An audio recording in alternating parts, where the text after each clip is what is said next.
Hi, it's Tony Robbins. Happy New Year.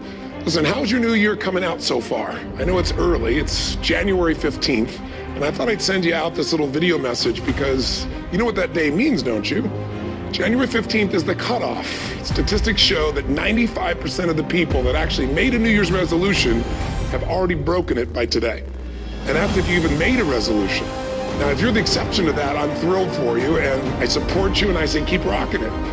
But if you've missed, maybe I could drop you a quick little message or two here that can help you not only recover, but get way beyond just making some New Year's resolution and make some real lasting change in your life. I mean, think about it. Most people don't even make a resolution anymore. Why?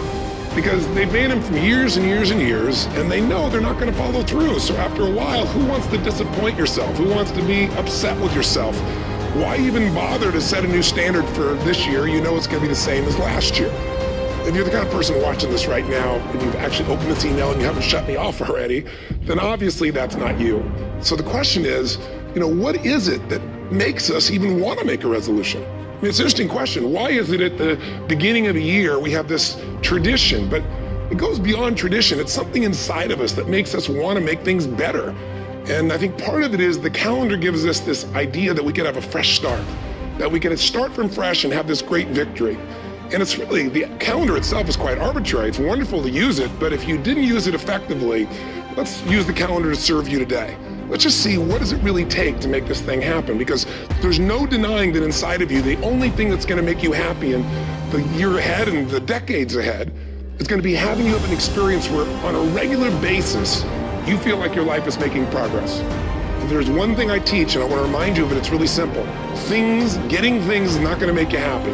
That's good news in a tough economy. It's a good reminder. It doesn't matter what you get. It doesn't matter whether it be money or opportunity. All those things might excite you for the moment. Even a relationship, as magnificent it may be, might be exciting for a while. But if you don't keep growing, that relationship isn't going to stay exciting. So the secret to real happiness is progress. Progress equals happiness. And if we can make progress on a regular basis, we feel alive. And that's why at the beginning of the year, we get this thing like, okay, I can have this fresh start. I could really do what my soul desires. I could expand. I could grow. I could improve. I could change. Or maybe better than change, I could progress. See, think about that. Progress is an aliveness to it, doesn't it? You don't have to work at changing. People say all the time now, well, I'm working on changing. Don't worry about it. You don't have to work on changing. Change is automatic. Your body's going to change whether you want it or not as the years go by. And no matter how hard you work, there's going to be some changes going on there. The economy is going to change no matter what you want it to do. The weather is going to change. Relationships are going to change. Everything in life is always changing. We don't have to work on change. Change is automatic, but progress is not. So if you want to make real progress, then you really got to look at your life in a different way. You got to say, I got to take control of this process and not just hope it's going to work out like people do who make a resolution. Because really, isn't that what they're really doing at the beginning of the year? They're saying, well, here's my resolutions for the year, and they really basically tell you their wishes. It's their wish list. It's what they hope it all comes together. And then they call it a resolution, but they don't know what a resolution is. When you resolve something, to have a resolution is to resolve it. When you've resolved, this is how it's going to be. That's when you cut off any possibility except the thing you've committed to.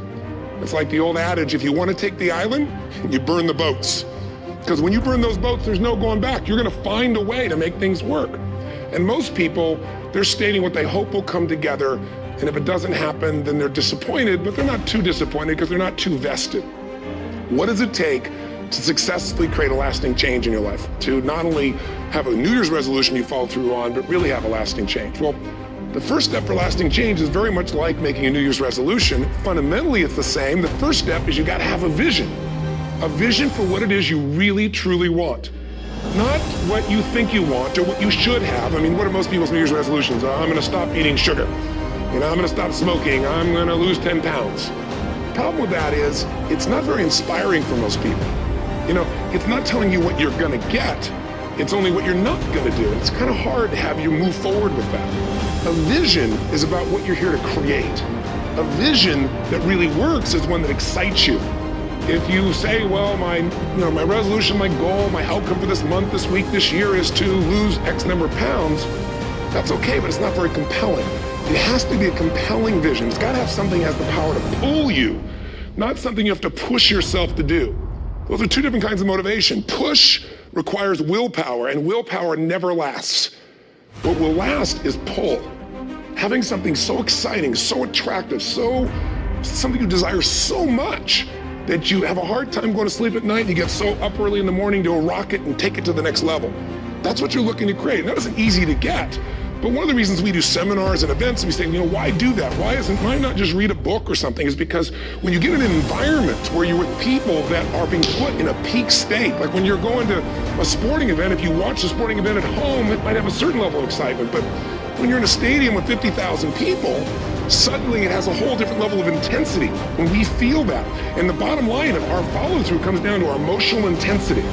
In a different state of mind, you're going to come up with a much better and a more exciting vision than if you're sitting on the couch going, okay, what are my new resolutions for this year? And you're doing it the morning after the new year has started and you're a little inebriated and the football game's on in the background. Probably not going to have the power of focus there. Probably not going to have the power of the energy to create something that's going to pull you for this year. And you got to do that. So it's got to be a vision that's compelling. Something that it's going to be a gift to make sure that it happens. And also, along with that compelling vision, you got to have strong enough reasons that you're going to follow through when the going gets tough. That's one of the biggest things missing for most people. They say, this is what I want to do. It's not very exciting. It's not very compelling. But most importantly, they don't have strong enough reasons to push themselves through what's going to be necessary to get that dream, to get that goal when the inevitable challenges come up, when you're starving, hungry, and you're trying to go on a diet, right? When you got no time and you're stressed out and you haven't worked out still, and that's what you're supposed to do. When the economy gets tight and what you thought you were going to do doesn't work, and so you give up on the goal instead of finding another way to get there. You don't let the fear take you over if you've got strong enough reasons. Those reasons can be positive, or those reasons can also be negative. They can be, if I don't do this, this is what's going to cost me. And if I do this, this is what I'm going to gain in my life. Reasons come first, answers come second. If you get a compelling vision and you got strong enough reasons that will push you through the tough times, you're going to do things other people don't do. Instead of collapsing, even if you get off target, you won't go, I blew it. You'll get right back on target, make the change, make things happen. And I know you've done this in many areas of your life. Just think about it again. I'm not teaching you something really new here today. I just want to remind you of what your soul knows. You got to change, you got to improve, and you got to go through a simple process fundamentally to make that progress. First step, vision that's compelling. Second step, make sure that there's strong enough reasons to follow through. Third step, you got to review it and feel it every day. I mean, anything. Have you ever had this happen in your life? Has there been anything in your life that you've ever wanted so badly? You were so desirous of it. You had such a hunger for it that you couldn't stop thinking about it. Could have been a career move, could have been when you were a kid, a car, it could have been a relationship, it could have been anything, but you were obsessed. You wanted to make this happen. You wanted to attract this to your life. You just wanted something. And you didn't even know how to get it. But it was so compelling to you. You kept thinking about it every day, envisioning it, imagining it, feeling it. And then stuff happened. And suddenly you started to attract people or situations to your life, and it just came together. Like, you didn't even have a total plan. It was just that it was so a part of your focus with so much intensity and emotion so often that it sensitized you to notice anything that could get you there. There's a part of your brain called the reticular activating system. For short, we call it the RAS. That part of your brain determines what you notice in the world. And it's really important because when you set a goal, when you get really clear on a vision, there's strong enough reasons, and you review it enough, and it becomes a part of you, that part of your brain says, anything that relates to this, I need to notice. It's like, did you ever buy a certain kind of car or maybe a certain outfit, and suddenly you see that car everywhere, or those outfits everywhere? You know, the cars were always around, but why do you see it now? Because your RAS knows this is important. This is part of my world now.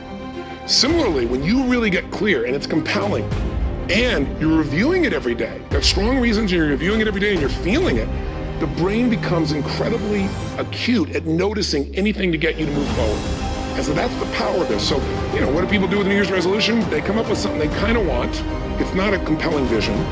They don't really have strong enough reasons, and they never review it again until they notice that they broke what they said they really want to have make happen, because they didn't really resolve. If you resolve, you got the vision, it's compelling, you review it daily, and you feel it, you envision it, and you experience it. Simple as it sounds. Now, ultimately, what is this really about?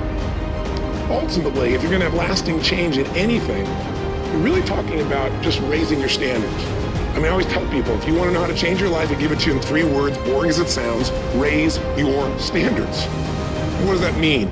corny as it sounds. Raise your standards. Oh, thank you for the breakthrough thought, Tony. I'm glad I wasted my time watching this little email with you. But think about it. Lasting change is different than a goal. You don't always get your goals, but you always get your standards. Maybe it would help you is to think about it this way. I try to explain standards to people with a different set of words. Think of it as everybody in life gets their musts. They don't get their shoulds. Like, think about it. Most people have a list of shoulds, don't they? Don't you have a list of the shoulds, things you should do, you should follow through on? I should lose some weight, I should work out more, I should make more calls, I should respond more rapidly to my email, whatever, you know? I should get into the office earlier, I should be, more confident. Whatever your should list is, people love to have their should list be met, but it's kind of like New Year's resolutions. If it does, it's really exciting, but if it doesn't, which is most of the time, it's a little disappointing, but you kind of know it's not going to happen. But when you decide something is a must for you, an absolute must, when you cut off any possibility, you say, I'm going to find the way, I'm going to make the way. Human beings, when they resolve things, when they make a real resolution inside themselves, which is they raise the standard and they make it a must, they find the way. Think about it in your own life. Haven't you had some area of your life where you raise your standard and your life has never been the same? Maybe at one time in your life you smoked cigarettes, or you did something and you did it for years and you kept trying to change it and kept telling yourself I should. And then one day something happened. Something just clicked you over. Something took you over that kind of tipping point. And inside yourself you said no more. It was a very, very different experience, wasn't it? Something inside of you shifted and what was a should became a must, and you've never gone back. Is there an area like that in your life you can think of?